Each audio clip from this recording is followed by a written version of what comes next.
Salut! Aujourd'hui, on va vous parler de l'opération Sentinelle. On entend souvent ce mot, mais sans toujours savoir c'est quoi. Pour comprendre, il faut remonter au 7 et 9 janvier 2015, quand les frères Sherif et Saïd Kouachi ont attaqué les bureaux de Charlie Hebdo. Ils ont alors tué 11 personnes. Cet attentat a été revendiqué par Al-Qaïda. Est alors déclenché le plan Vigipirate au plus haut niveau de vigilance, c'est-à-dire le niveau écarlate, ce qui amène la création de l'opération Sentinelle qui permet de maintenir 10 000 soldats engagés dans le territoire national. L'opération Sentinelle permet de remettre en place le plan Vigipirate. Ce plan est un outil central du dispositif français de lutte contre le terrorisme. Il associe la vigilance, la prévention, la protection pour avoir les bons réflexes en cas d'attaque terroriste. Ce plan relève du Premier ministre qui était à l'époque Manuel Valls. La protection et la dissuasion sont les missions au cœur de l'opération Sentinelle. Les militaires mis en place ont pour but de maintenir l'intégrité du territoire et d'assurer une protection face aux menaces. Ces militaires sont en étroite relation avec les FSI, les forces de sécurité intérieure. Une grande partie de ces militaires sont déployés sur la capitale, Paris. Les militaires engagés dans cette opération sont souvent les victimes d'attaques. Pour commencer, le 3 février 2015, 3 militaires se sont fait attaquer au couteau et ont été blessés devant un centre communautaire à Nice, par un jeune musulman radicalisé et de la France, des militaires et des juifs. Puis, le 10 avril 2015, un sergent se fait attaquer au couteau à l'aéroport d'Orly dans le cadre du plan Vigipirate. Il a été légèrement blessé au visage. Le 1er janvier 2016, une voiture fonce à 3 reprises sur 4 militaires postés devant la mosquée de Valence, blessant l'un d'eux. Un homme armé de 2 machettes se précipite sur 4 militaires de l'opération Sentinelle au carrousel du Louvre à Paris le 3 février 2017. L'assaillant est blessé par les ripostes des militaires. Un de ces derniers est atteint au cuir chevelu. Le 18 mars 2017, un homme de 39 ans, après avoir attaqué une patrouille en criant « Posez vos armes, je suis là pour mourir par Allah », s'est fait abattre. Enfin, le 9 août 2017, une voiture fonce dans le groupe de soldats à Levallois-Perret, dans les Hauts-de-Seine, faisant 6 blessés, avant de prendre la fuite.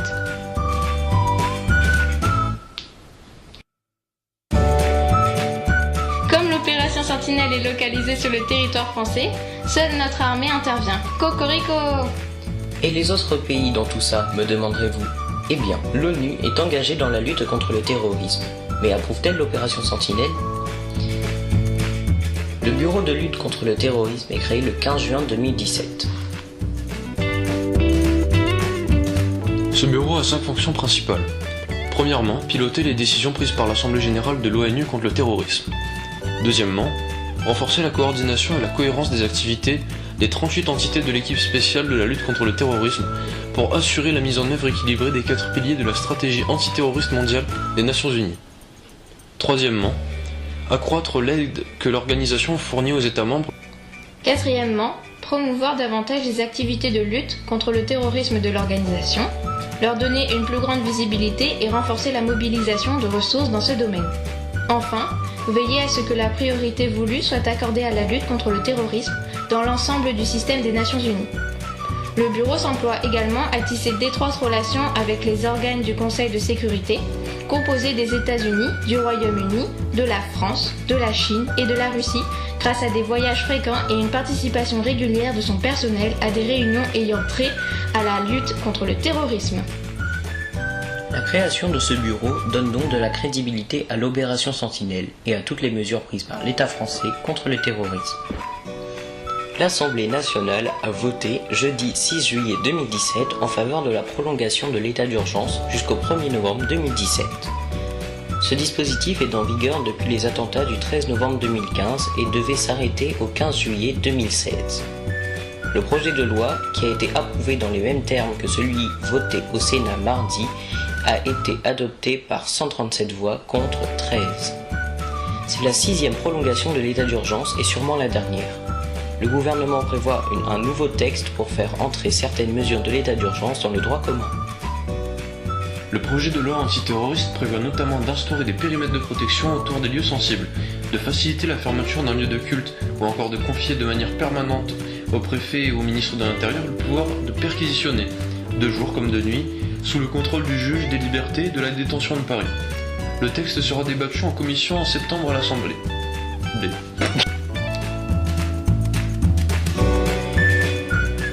Les cibles de cette opération sont toutes les menaces envers le territoire. Cette cible est imprécise et multiple. Cependant, on peut citer certaines organisations qui sont souvent liées à l'islam radical. Tout d'abord, Al-Qaïda dans la péninsule arabique, désignée à partir de 2011 pour ses activités au Yémen, est une organisation terroriste islamiste ayant une forte influence en Europe. Le chef du réseau terroriste d'Al-Qaïda est Oussama Ben Laden. Il a revendiqué la responsabilité et l'idée des attentats du 11 septembre 2001 commis aux États-Unis. Il y a également Daesh, créé le 13 octobre 2006. Son pays d'origine est l'Irak. Le chef présumé mort de cette organisation serait Abu Bakr al-Baghdadi. Il est donc considéré comme terroriste par l'ONU. Et voilà, en gros l'opération Sentinelle a été mise en place après les récents attentats pour combler les défenses françaises contre le terrorisme, mettant en place sur le territoire un grand nombre de militaires pour protéger la population. On espère que vous avez apprécié cet exposé. A plus. Bye. Over.